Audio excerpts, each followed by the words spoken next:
sharing di program arah. Sebenarnya saya juga apa namanya, arahnya mau kayak gimana ini ya sebenarnya diskusinya, tapi kita ambil jalan tengah ya, gini sharing-sharing aja, santai aja ya ini ya. Jadi saya ngomong, nanti kalau mau tanya jawab silahkan gitu aja ya. Begitu ya Dr. Alin dan Dr. Rahman ya. Ya. Jadi kemarin ingin minta dibahas tentang apa yang perlu disiapkan pada saat persalinan dan menyiapkan bagaimana nanti kalau sudah melahirkan dan sampai apa yang mau dilakukan setelah menikah gitu toh ceritanya ini. Ya, betul. Ya. Kalau berarti kita akan diskusi dulu sebelum terjadinya menikah, sebelum menikah ya kan ya toh. Nih, manusia itu kan tahapannya dari apa tuh namanya? Dari dalam kandungan, kecil, terus anak-anak, dewasa, kemudian tua, dan kemudian meninggal. Itu urutan manusia kan kayak gitu udah tahu ya. Nah, kalau sudah dewasa itu memang ada laki-laki sama perempuan berbeda rata-rata. Ini saya dari sudut pandang reproduksi ya, karena saya berkecimpung dalam bidang kebidanan. Kalau wanita memang dia ada batasan usia untuk melakukan reproduksi. Tapi kalau laki-laki lebih panjang. Kenapa? Kalau perempuan itu tidak diberikan telur tambahan. Jadi perempuan itu ada telurnya, laki-laki punya sperma. Nah, gitu kan. Perempuan itu tidak diberikan tambahan telur. Tapi kalau sperma selalu dilakukan penambahan. Jadi dia kayak bikin sperma terus gitu loh. Sehingga untuk laki-laki tentunya tidak ada batasan, tapi kalau perempuan punya, makanya perempuan dan namanya menopause. Nah, memang yang disarankan, sangat disarankan, karena banyak sekali pasien program hamil yang kebetulan ada di, oh saya belum perkenalkan diri ya, perkenalkan diri nih. Maaf, saya mau ngomong Tegal jadi ingat saya belum perkenalkan. Nama saya Dr. Aji ya, Dr. Aji mungkin yang belum tahu, nama saya Dr. Aji. Saya spesialis obstetrik ginekologi. Saat ini saya berdomisili di Kota Tegal ya, Jawa Tengah, Kota Tegal. Dan saya berpraktek di Rumah Sakit Ibu dan Anak, Dekasi Ibu, dan juga di Rumah Sakit Umum untuk Kota Tegal juga. Kemudian kalau mau lihat di Instagram saya bisa di Aji Pramudito, karena sekarang zamannya zaman digital ya, Anda bisa cek di Instagram Aji Pramudito, dan TikTok juga ada Aji Pramudito. Lengkap dok ya? Lengkap. Kenapa? Karena memang saat ini kita mengalami era-era seperti ini. Jadi sekarang medsos itu bukan bagian dari untuk sekedarnya tapi bisa menjadi ladang untuk kita tadi yang tadi amal jariah itu kalau memanfaatkan dengan baik dan benar loh ya. Dan juga YouTube juga saya ada Koji TV. Saya juga bikin seperti ini di Koji TV namanya Indahnya Islam. Itu bisa ada itu saya baca buku-buku itu sebagai amal jariah yang tidak terputus. Jadi berdasarkan beberapa buku yang dibacakan, kalau kita memberikan ilmu kepada orang dan kalau kita nanti meninggal dan orang itu melihat video saya tentang indahnya Islam di YouTube Koji TV, insya Allah itu bisa mengurangi dosa saya begitu. Juga ada itu sebenarnya nanti bisa dilihat di YouTube Koji TV. Kemudian sudah saya kepo-kepo kemarin dok. Udah kepo-kepo. Tapi yang sudah di follow juga indahnya Islam. Sudah di-subscribe juga dong. Di TV itu ada banyak ya, ada musik, ada tamu pakar, edukasi, ada indahnya Islam, ada apa lagi ya, kuliah dan lain sebagainya. Pokoknya lengkap di situ ada di Coach TV. Jalan-jalan dok, yang terakhir jalan-jalan. Nah, sebagai peninggalan saya nanti, nah gitu loh, enggak? Sebagai peninggalan saya niatnya itu aja. Nah, kemudian saat ini saya juga sebagai dosen dan juga pengajar di 2 universitas lah, karena memang rumah sakit kita dan rumah sakit pendidikan juga. Begitu ya, dan saya sekarang sudah menikah dan memiliki 1 anak ya.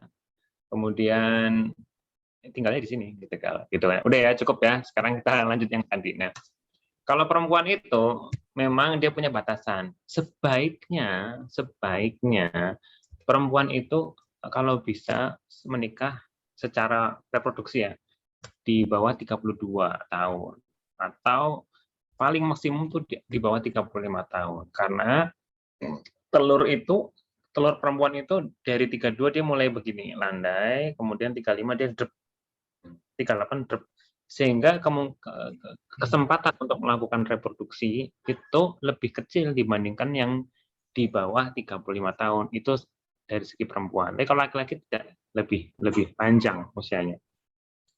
Kemudian berarti kan dari situ kan harus cepat-cepat menikah ya kan, harus cepat menikah karena apa ya, namanya kalau udah menikah itu beda pasti gitu, pasti beda karena ada orang yang diajak untuk diskusi.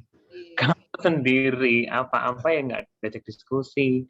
Kalau diskusi sama lawan jenis nanti salah persepsi, kalau lawan jenis sudah punya pasangan, jadi masalah. Gitu. Sehingga yang bagus bagaimana ya, cepetan menikah aja, kemudian bisa saling berdiskusi, ya orang yang tepat. Nah, itu dari segi psikologisnya. Nah, setelah menikah, kalau sudah menikah, itu maka sebaiknya tidak menunda kehamilan, kan saya bilang tadi itu.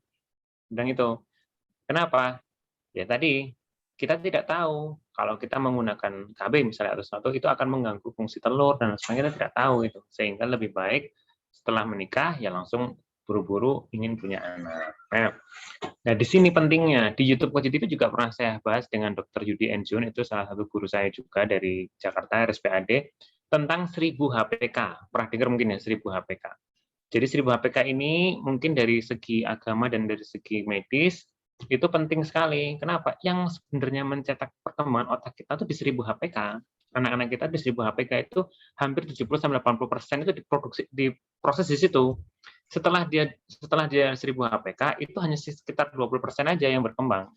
Jadi kalau mau mensisipi sesuatu di dalam untuk anak kita itu sisipi paling besar di 80% di 1000 HPK. 1000 hari pertama kehidupan. Nah, jelas ya itu ya. Nah, sebelum ngomong 1000 HPK, kita mundur dulu ke arah program hamil.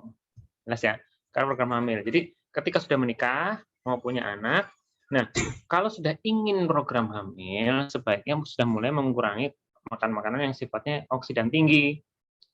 Fast food, kemudian dibakar, kemudian kayak mie instan itu udah mulai dikurangi dulu. Perbanyak makan yang mengandung antioksidan tinggi. Contohnya kayak tomat, buah naga, semangka. Sehingga apa? Nanti kualitas sperma dan telurnya bagus. Nah, gitu loh. Sehingga diharapkan nanti kalau pembuahan juga lebih baik. Itu harapannya. Kemudian tentunya kalau nanti mau berhubungan ya ada doanya kan, karena apa? Disitulah tempat penyisipan apa itu namanya? Apa tuh setan tuh membisiknya di situ gitu. Nah, jadi ketika mau berhubungan berdoalah dengan niat ingin memiliki keturunan yang baik gitu. Nah, sebelum berhubungan itu harus kan ada doanya juga ya. Ya. Setelah itu berhubungan dan mudah-mudahan berhasil itu ketemu berhubungan di masa subur. Nah, setelah itu kalau sudah hamil, kalau sudah hamil itu tidak hanya hamil tok, tapi harus diberikan stimulasi 1000 HPK tadi mulai berjalan, ngerti ya? 1000 HPK tadi mulai jalan. 1000 hari pertama kehidupan itu mulai jalan, begitu mulai terbentuk embrio, gitu. 1000 HPK jalan. Nah, kalau sudah jalan, apa yang dilakukan? Konsumsi makanan yang bagus. Yang kedua, bayi itu bisa merespon apa yang kita dengarkan. Kalau Anda lihat di Instagram saya, di YouTube Koji TV, itu sudah saya berikan banyak banget. Kalau misalnya contoh yang gampang aja nonton TV gitu ya. Kalau kita itu nonton TV, itu bayi tahu. Kalian tidak mungkin nggak percaya kan? Bayi itu tahu dan dia akan merespon apa yang ada dalam itu dikonvert dari ibu ke janin, dia tahu. Jadi kalau ada iya, selama kehamilan tahu, apalagi setelah 24 minggu tahu, dia tahu.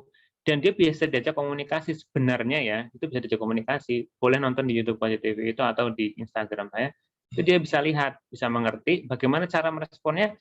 Ayah juga bisa, ayah memberikan kontribusi misalnya 1+1 kalau hasilnya 2 kamu tendang ya. Nah, gitu dia bisa diajak komunikasi. Baik seperti nah itu kan menstimulasi dia untuk mengasah 1000 HPK-nya.